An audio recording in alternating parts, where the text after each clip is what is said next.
Welcome to the HR Chat Show, one of the world's most downloaded and shared podcasts designed for HR pros, talent execs, tech enthusiasts, and business leaders. For hundreds more episodes and what's new in the world of work, subscribe to the show, follow us on social media, and visit hrgazette.com. Welcome to another episode of the HR Chat Show. Hello, listeners. This is your host today, Bill Banham. And joining me on this episode is Svenja Gudell, Chief Economist at Indeed. Svenja is also on the World Economic Forum's Global Future Council on the future of job creation. And in this episode, we're going to talk all about jobs and AI. Svenja, it's my pleasure to welcome you to the show today. Thank you very much for being my guest. Bill, thanks for having me. It's great to be here. So beyond my reintroduction just a moment ago, Svenja, why don't you start by taking a minute or two and telling our listeners all about yourself, your career background, and what you get up to over at Indeed? Sure. So I'm the chief economist at Indeed. I have a fabulous team. It's the Hiring Lab, and it's a group of economists and data scientists. And we get to dig into data to be able to answer the latest burning questions that you might have about the labor market. So we track trends across 8 different countries, and we try to see what is brand new, what is developing, and we really try to dig into supply, demand of labor, what type of jobs are out there, how AI is impacting the labor market. So any sort of labor market questions you have, we hopefully will have an answer for you. Rock and roll. Thank you very much. Okay, so let's talk about the labour market then. What is the state of the US labour market at the moment, and how are recent trends shaping the current landscape? You know, overall, the labor market has been on this trajectory of cooling, which is actually good news, because if you think back 2-ish or so years, or 2.5 years at this point, it was pretty hot. It was unsustainably hot. We saw extremely strong wage growth. We saw extremely strong demand, and also fairly limited supply coming out of the pandemic in terms of how many workers were available to work. So all these things have kind of rebalanced themselves over the last few years, and we've been on this path of cooling, all while unemployment has remained relatively low. We are not seeing massive layoffs out there, so it's actually a pretty good trajectory that we're on right now. Things are looking relatively sustainable and good for the long term. And we're back to roughly pre-pandemic levels of wage growth. If you look at that, we still see somewhat outsized demand for labor, particularly in some sectors. A lot of care sectors, for example, see a lot of demand. So think nurses, dentists, PAs, any sort of very hands-on sectors are still seeing a lot of demand. Whereas if you find yourself in the tech sector, you might not be seeing very hot demand right now for talent there. But it's starting to come back a little bit. Also on the labor supply side of things, we're seeing more people entering the labor market. So we're seeing really good labor force participation rates right now. And this holds for the US, but is certainly mirrored in other countries as well. Thanks for listening to this episode of the HR Chat Podcast. If you enjoy the audio content we produce, you'll love our articles on the HR Gazette. Learn more at hrgazette.com. And now, back to the show. Okay, so all of these boomers who continue to leave the labour market, what you're saying is that's not causing the issues it perhaps was a couple of years ago. Folks coming in, things are looking pretty healthy. Yeah, it definitely for the moment is looking pretty healthy. Although I will caution, and you bring up an excellent point, that as we start to see our overall population age, and this will happen over the next, it's already happening and will continue to happen over the next 10 to 20 years, we will start to face a bit of a demographic cliff. And what I mean by that is that we'll have more and more older people. A lot of them will have left the workforce, but are still demanding goods and services. But we will have fewer workers to actually fulfill that demand of goods and services. So it's going to be a little crunchy in terms of that balance between supply and demand in the years to come, and that will get interesting. So we're looking at a tight labor market for many years into the future here. So if we think of it as a population pyramid, how does the US population pyramid at the moment compare to others out there? So, for example, everybody knows about Italy and Japan and their population crises. Right. We can look north of the border to Canada. They seem to have a lot fewer young folks who are able to pay for those people going into retirement. Where is the US at the moment in comparison to other major economies? Yeah, most industrialized countries are actually feeling this crunch in terms of having fewer younger workers. However, some countries are dealing with it better in terms of immigration policies. So if you're looking at, for example, Canada and Australia, they're seeing a lot of migration inflows. And so are making up part of their shortage of workers by seeing immigration. The U.S. is also seeing a bit of a crunch. We've seen a lot more foreign workers join the workforce, and that has certainly helped us over the last 2 years as we've built up the share of workers in the U.S.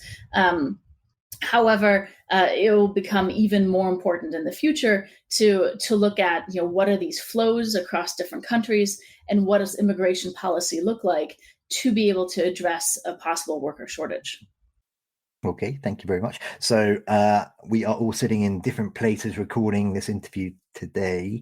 I'm sitting in the UK, on a seat in the UK, and just last week we had an election over here. In fact, it's the year of elections, isn't it? There are elections Certainly, in lots of huge countries with big populations all around the world. India, we've seen French elections very recently as well. There is, I believe, an election coming up in the United States of America. What are your predictions, or perhaps even Indeed has looked at this? But if not, from your take, what are your predictions for the labour market if we see a second Biden term versus another Trump 4 years?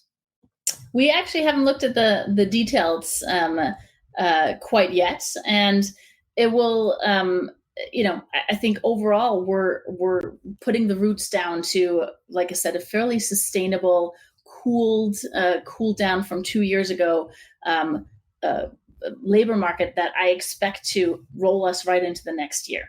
So overall, we're seeing.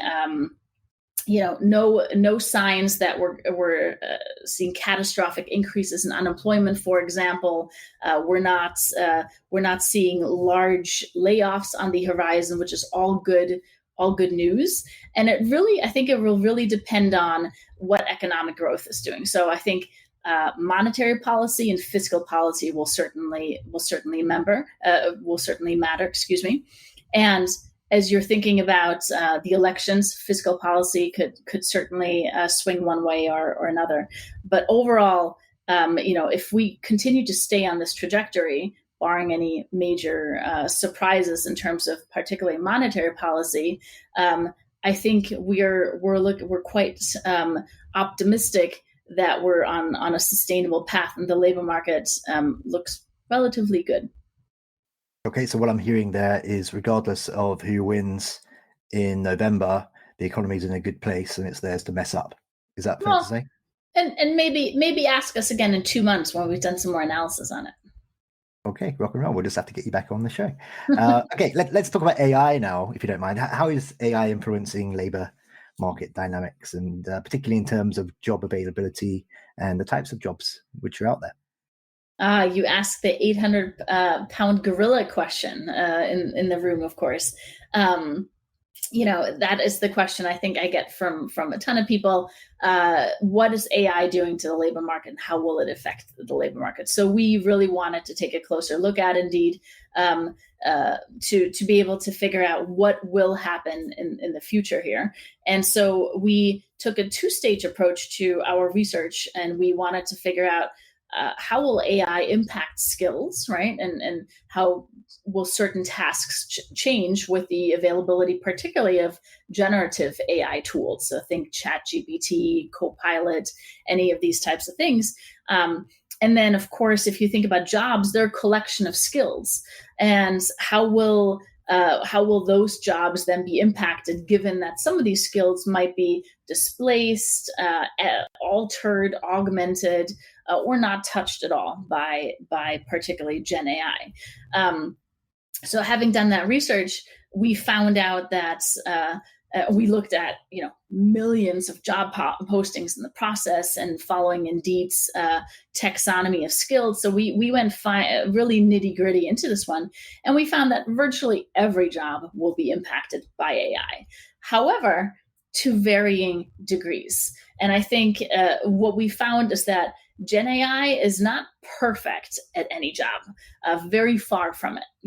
Very less than 20% actually of jobs will be heavily impacted by Gen AI because the technology just isn't good enough to replace a full human. And we found that the human aspects of these jobs will become more and more important. So critical thinking, empathy, leadership, all these things that Gen AI isn't particularly good at still really matter in doing a job well. And will matter even more so in the future, as hopefully Gen AI will take some of these repetitive tasks off our plates and will alter the course and augment the course of a lot of jobs, but that will pump up the importance of some of these other skills that will make our jobs very human, if you will. And so while particularly jobs, and this one is an interesting one, of knowledge workers will be impacted quite a bit, and that's kind of new in this space. I think we didn't really have that with automation.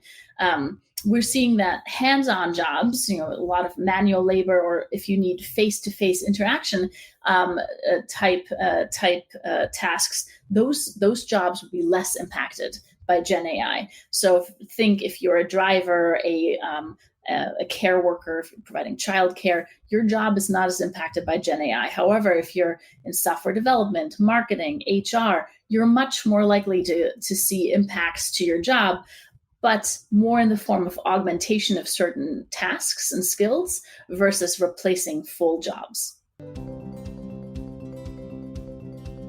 Once in a while, an event series is born that shakes things up. It makes you think differently, and it leaves you inspired. That event is Disrupt HR. The format is 14 speakers, 5 minutes each, and slides rotate every 15 seconds. If you're an HR professional, a CEO, a technologist, or a community leader and you've got something to say about talent, culture, or technology, Disrupt is the place.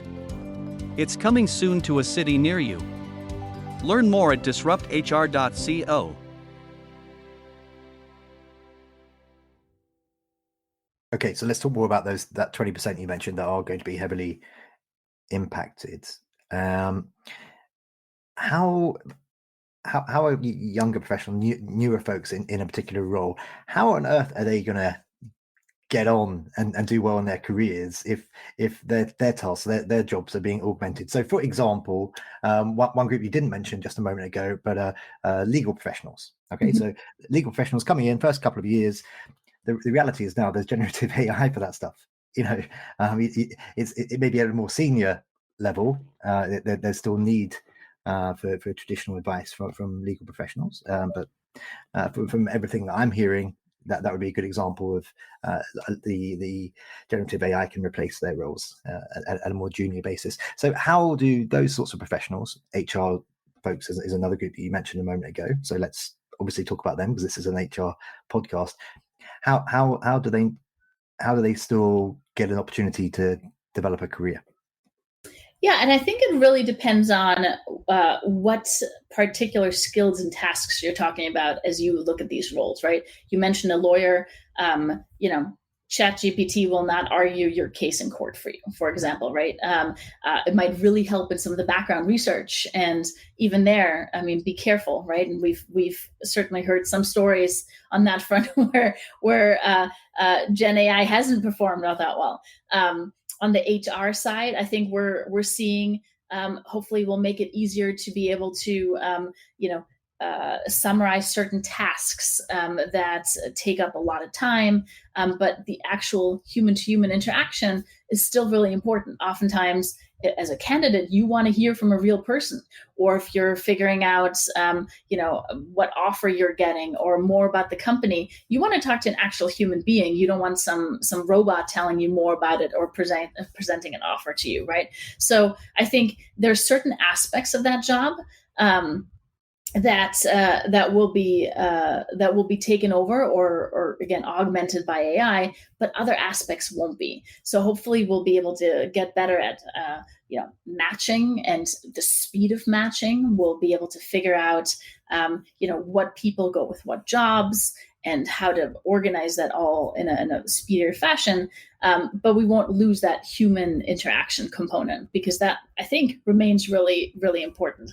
And I will say that as an economist, what I get excited about really for any profession when you think about the impact of AI is that there's a lot of potential for productivity increases here, right?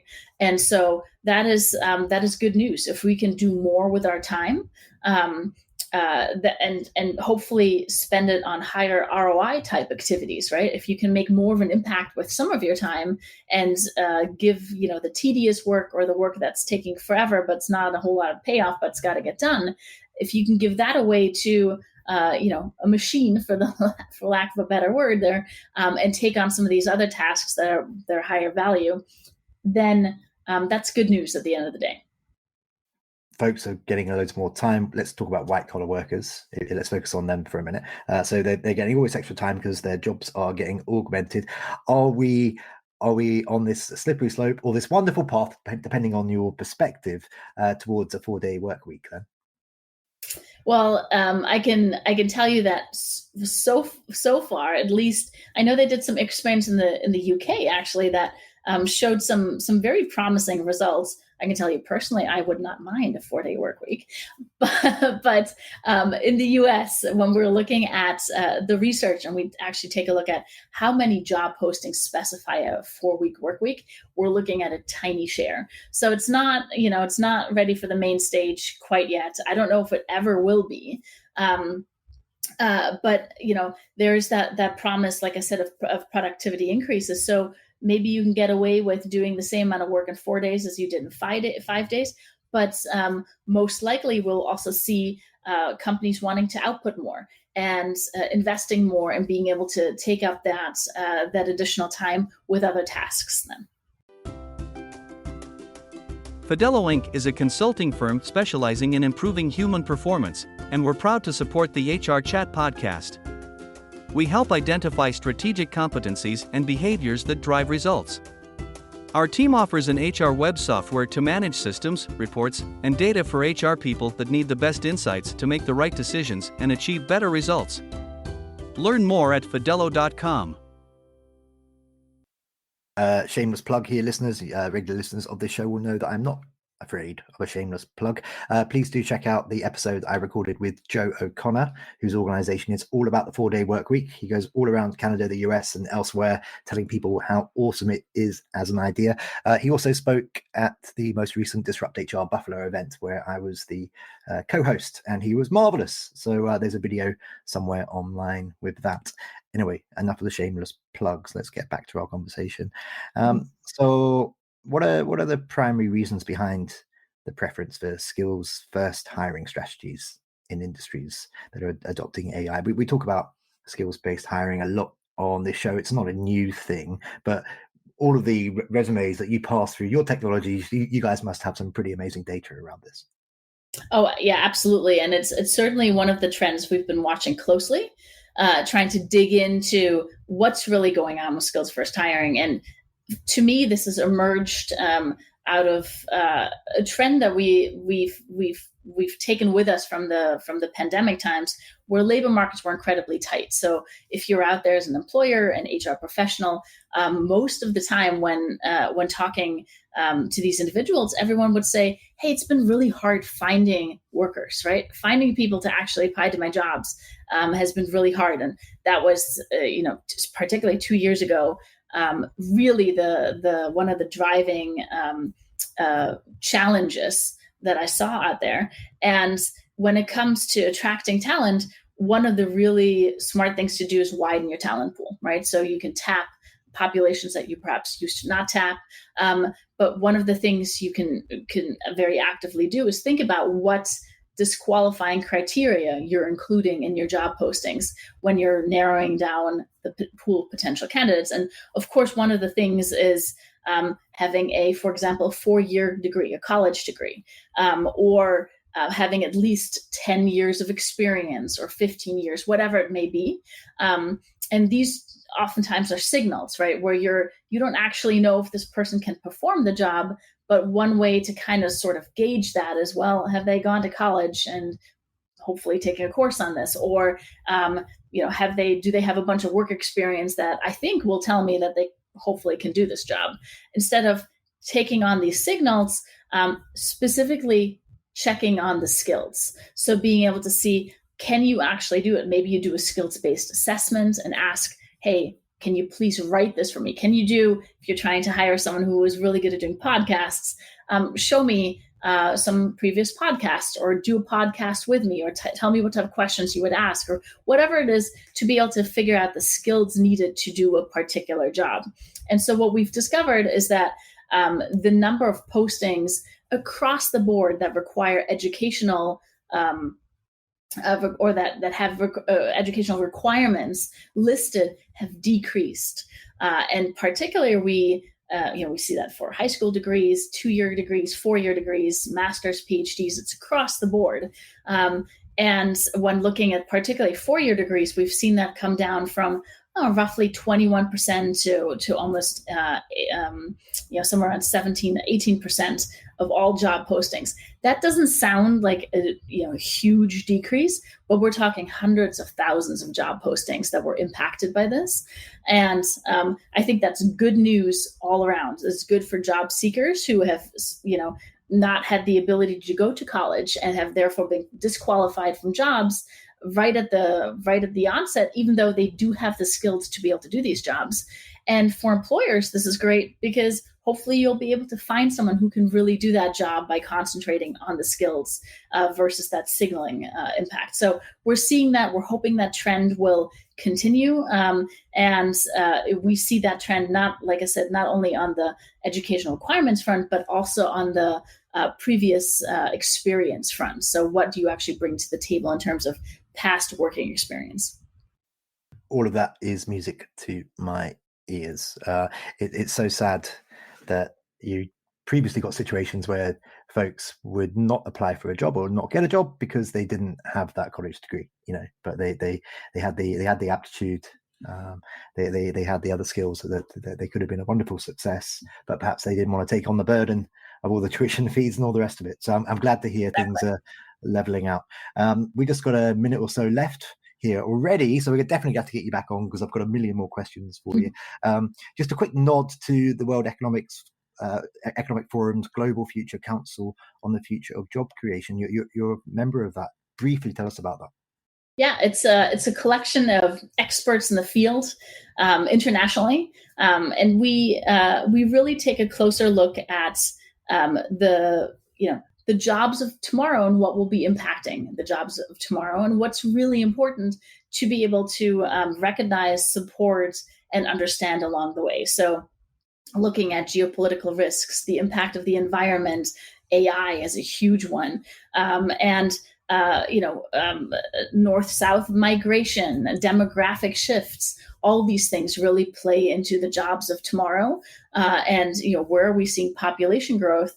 And how can we train the workforce of tomorrow and upskill, reskill, provide correct educational support? And what type of jobs are we actually seeing for the future to be able to do that, world matching, if you will, on a global scale. So it's a huge topic. It's an absolute pleasure to have really incredibly smart people thinking about all these things and trying to contribute and produce reports, drive thinking, and have thought leadership in this space. And I am honored and thrilled to be a part of it. Wonderful, thank you. And just finally for today, Svenja, how can folks connect with you? So maybe that's LinkedIn, perhaps you want to share your email address. I bet you're super cool and all over Instagram and places. And of course, how can they learn about all of the latest reports and other cool things coming out of Indeed? Now it's my turn to shamelessly plug. If you are interested in any of this research I just mentioned, go to hiringlab.org. Again, hiringlab, one word, .org.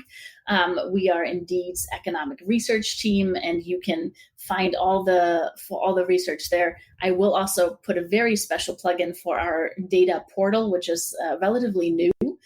It's if you go to the data link on our site, it'll get you to our data portal. As I like to say, perfect Friday night, download some data, dig around in a glass of wine. Who knows what insights you'll be able to come up with. And we have it all there for everyone to peruse at your leisure. You can get all of our data products on wages, job postings, AI, remote work. We make it all publicly available for free. And we also have some really interesting AI at work reports that you can download on our site, the latest presentations, labor market updates on all the 8 countries that we cover. So quite a bit to kind of dig through and look at. There's an email on that site that you can contact us with if you have particular requests or any questions. And of course, you can always reach me via LinkedIn. Excellent. Yeah, you can't do better than a pivot table and a glass of wine on a Friday night. Totally agree. I know, right? That just leads me to say for today, Svenja, until the next time, because I'm going to be hounding you to come back. But until the next time, thank you very much for being my guest. Thank you, Bill. It was a pleasure, and I'm happy to come back. Rock and roll. We've got that on the recording. Okay, and listeners, as always, until next time, happy working. Thanks for listening to the HR Chat Show.